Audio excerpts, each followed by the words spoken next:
Hi everyone, welcome back to my channel. आज का topic ऐसा टॉपिक है जिसके बारे में जनरली कोई बात नहीं करता, और अगर कोई बात भी करता है तो वो इस लेवल पे करते हैं कि हमें समझ में ही नहीं आता कि रियल फैक्ट क्या है, आईटी मार्केट एक्चुअल में काम कैसे करता है। तो वो टॉपिक है कि क्या फ्रेशर्स को as a full stack developer की जॉब मिलती है।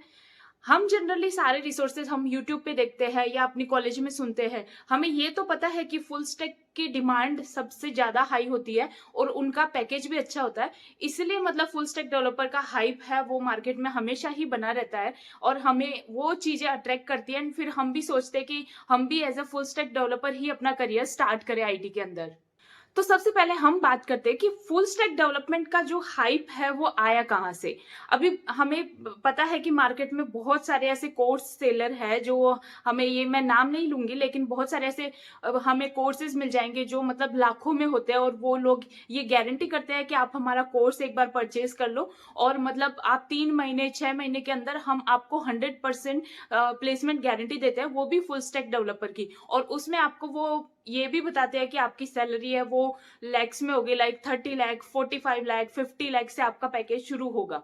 क्योंकि ऑब्वियसली इसकी डिमांड हाई है तो वो जो फ्रेशर्स है उनको टारगेट करते हैं, क्योंकि लोग उससे जल्दी मैनिपुलेट हो जाते हैं। अभी जिन्होंने एक्चुअल में कंपनी में काम किया होगा उनको तो पता है कि कैसे स्टेप बाय स्टेप जाना होता है और किस तरीके से हम उस लेवल तक पहुंच पाते हैं। फ्रेशर्स क्या करते हैं कि ये सब सारी बातें सुन के, मार्केट को देख के वो यही सोचते हैं कि फिर हमें फुल स्टैक डेवलपमेंट में ही जाना चाहिए ताकि हमारा पैकेज भी हाई हो और हमारी डिमांड है वो हमेशा बनी रहे। इसके लिए फिर वो मन स्टैक सीखना चालू करते हैं, मिनी प्रोजेक्ट्स बनाते हैं और सोच लेते हैं कि जॉब तो मिल ही जाएगी। लेकिन ये कोई नहीं बताता कि फुल स्टैक डेवलपर का जो रोल है वो रोल एक्सपीरियंस्ड जो लोग होते हैं उनके लिए ही होता है। ये रोल जो है वो उन लोगों के लिए होता है जिनको फ्रंट एंड का अच्छा नॉलेज होता है, बैक एंड का अच्छा नॉलेज होता है, क्लाउड का अच्छा नॉलेज होता है, डेटाबेस का अच्छा नॉलेज होता है, डिप्लॉयमेंट, बग फिक्सिंग और सारे ऑलमोस्ट जो भी मतलब प्रोजेक्ट कैसे एक बनता है ना, वो ओवरऑल जिनको रियल में एक्सपीरियंस होता है वो ही इस रोल को वो अच्छे से मतलब उसको निभा पाते हैं। क्योंकि जनरली होता क्या है कि जैसे क्लाइंट है, अभी क्लाइंट को अगर हम ऐसे जैसे कंपनी वाले आपको as a full stack developer introduce करवा रहे हैं तो उनकी एक्सपेक्टेशन होगी कि आपको सब कुछ आता है और आप इंडिविजुअली सारी चीजें हैंडल कर सकते हो। तो वहां पे एक्सपेक्टेशन थोड़ी हाई हो जाती है, एंड अगर फिर हम परफॉर्म नहीं कर पाते हैं तो हमारी जो रेपुटेशन है वो डाउन होती है। तो अब बात आती है कि क्या अगर ये फैक्ट है कि चलो एज ए फ्रेशर हमें फुल स्टैक डेवलपमेंट का रोल नहीं मिलेगा तो क्या हमें मर्न स्टैक नहीं सीखना चाहिए। तो मर्न का मतलब होता है Mongo, E for Express, MER, R for React and N for Node. मतलब इसमें मर्न स्टैक में ये होता है कि आपको फ्रंट एंड भी आप सीख रहे हो, वहां पे बैकएंड भी सीख रहे हो, आप डेटाबेस भी सीख रहे हो। बस एक है वो है क्लाउड या फिर तो डेवऑप्स, आपका वो पार्ट नहीं आता उसके अंदर, लेकिन वो भी हम मतलब साइड में सीख सकते हैं अगर हम चाहें तो। तो अब बात करते हैं कि हमें सीखना चाहिए या नहीं चाहिए। तो देखो, ऑब्वियसली आपको सीखना चाहिए और आपको as a full stack developer का सोच के ही मार्केट में आना चाहिए। तो अगर आपको मन स्टैक आता है तो बहुत अच्छी बात है आपके लिए, क्योंकि अगर आपको बैकएंड और फ्रंट एंड का नॉलेज होगा तभी आप किसी भी टाइप की जो भी रोल बेस्ड जॉब है या कोई भी है तो आप उसको इजीली क्रैक कर पाते हैं। अब बात करते हैं रियल फैक्ट की।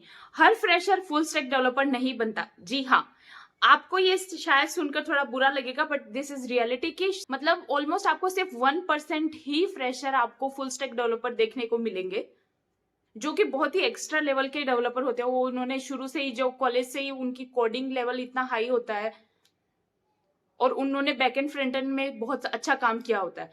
लेकिन वो भी कब हो सकता है जब आप मतलब किसी कंपनी में एंटर होने से पहले आपने किसी फ्रीलांसिंग वर्क कर लिया।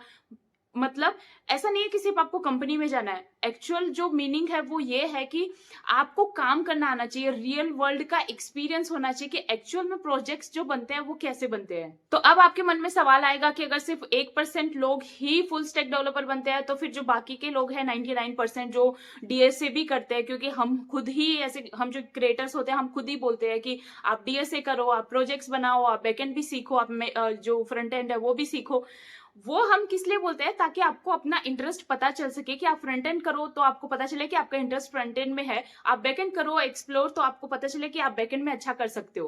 जो बाकी के रोल होते हैं वो होते हैं मतलब रोल स्पेसिफिक, जैसे कि फ्रंट एंड की जॉब हो गई, बैक एंड की जॉब हो गई, सिस्टम इंजीनियर हो गया, सपोर्ट इंजीनियर। कोई कंपनी फ्रेशर को फुल स्टैक डेवलपमेंट का रोल क्यों देगी? अगर हम इस चीज पे सोचे तो हमारे थॉट है वो हमें अपने आप पता चल जाएगा इस चीज के बारे में। जहाँ पे फुल स्टैक डेवलपमेंट की बात आती है, वहां पे वो लोग आपसे एक्सपेक्ट करते हैं कि आप खुद ही कोड लिखो, उस प्रोजेक्ट को खुद ही मेंटेन करो, खुद ही आप उसको डिप्लॉय करो, कोड का आर्किटेक्चर समझो, बग फिक्स करो एंड मेंटेनेंस हैंडल करो। ये सारे एरिया आप तभी कवर कर पाओगे जब आपको इंडस्ट्री लेवल का एक्सपोजर होगा, और वो सिर्फ और सिर्फ एक्सपीरियंस लोगों को ही मिल सकता है। आप एज ए फ्रेशर ये सब चीजें और सारी कवर नहीं कर सकते। अब मोस्ट इंपॉर्टेंट हम बात करते हैं कि फिर फ्रेशर्स को करना क्या चाहिए। देखो, कॉन्सेप्ट वही है, आपको डेफिनेटली डीएसए पे प्रैक्टिस करनी ही करनी है। आपको मिनी एक पर्टिकुलर कोर लैंग्वेज आपको चूज करनी है, उसके फंडामेंटल्स अपने स्ट्रॉन्ग करने हैं, एंड देन फिर उन फंडामेंटल्स और जो आपने डीएसए सोल्व करके अपना जो प्रॉब्लम सॉल्विंग एटीट्यूड है या लॉजिक बिल्डिंग अप्रोच है वो आपने इंप्रूव किया है, तो उसको अब टाइम आता है एक एक्चुअल प्रोजेक्ट में ऐड करने का।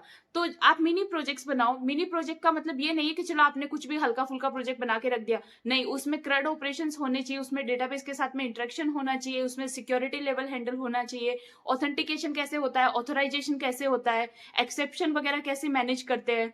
आपको चांस मिलता है तो आप फ्रीलांसिंग करो, आप इंटर्नशिप करो, अपनी गिटहब प्रोफाइल को अच्छे से मेंटेन करो, रेपोजिटरीज बनाओ, प्रोजेक्ट्स वगैरह बना के वहां पे आप डिप्लॉय करो, लिंक्डइन पे अपना नेटवर्क स्ट्रॉन्ग रखो, अपना डोमेन फिक्स कर लो। जैसे 2 महीने आपने एक्सप्लोर कर लिया फ्रंट एंड, 2 महीने आपने एक्सप्लोर कर लिया बैक एंड, तो आपको क्लियरिटी आ जाएगी कि आप किस पर्टिकुलर जोन और किस पर्टिकुलर डोमेन के अंदर आप अच्छा कर पाओगे। और अगर आपको पहले से क्लियरिटी है तो वेल एंड गुड। तो हमें ये हमारा माइंडसेट क्लियर करना ही होगा कि फुल स्टैक डेवलपमेंट जो है वो एक जर्नी है, डेस्टिनेशन नहीं है। वो आप स्टेप बाय स्टेप जाके उन सारे लेवल्स को क्रॉस कर सकते हो। पहले एक चीज शुरू करो, उसको कंप्लीट करो, एंड देन उसके बाद ही आप दूसरी चीज पे मूव हो। कंपनी में रियल काम करके ही आपको एक्चुअल जो नॉलेज है वो मिलता है। ट्यूटोरियल्स वगैरह देख के हमें बिल्कुल भी ये सारा नॉलेज हम कवर नहीं कर पाते। तो बस एक बार आप मार्केट के अंदर एंटर हो जाओ, उसके बाद अगर आपको फुल स्टैक डेवलपर बनना है तो आप बन सकते हो, उसमें कोई बड़ी डील नहीं है।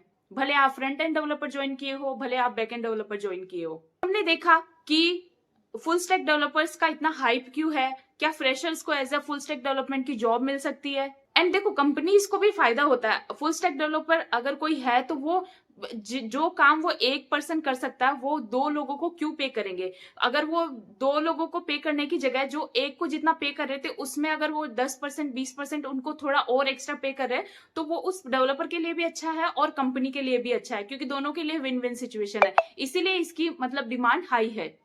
अगर आप मन स्टैक सीख रहे हो तो डेफिनेटली आप सीखो, देयर इज नो लॉस, आपको प्रॉफिट ही है। आपको मन स्टैक आप सीखोगे तो आपको ओवरऑल जो एरियाज है वो सारे उन सब का एक्सपोजर मिलेगा कि कैसे एक्चुअल जो भी फील्ड्स है उसमें काम कैसे होता है। आई होप ये वीडियो आपको पसंद आया होगा, और अगर आपको थोड़ा भी हेल्पफुल लगे तो आप मेरे चैनल को सब्सक्राइब कर सकते हो, अपने दोस्तों के साथ शेयर कर सकते हैं, और बने रहिए मेरे चैनल पे ऐसे ही इंटरेस्टिंग कंटेंट के साथ में। अगर आपका कोई डाउट है तो आप मुझे कमेंट सेक्शन में पूछ सकते हैं। I will try my all best to solve all these things. और अगर आप कोई किसी स्पेसिफिक टॉपिक पे वीडियो चाहते हैं तो वो भी आप मुझे कमेंट सेक्शन में कमेंट आउट कर सकते हैं। Thank you for watching.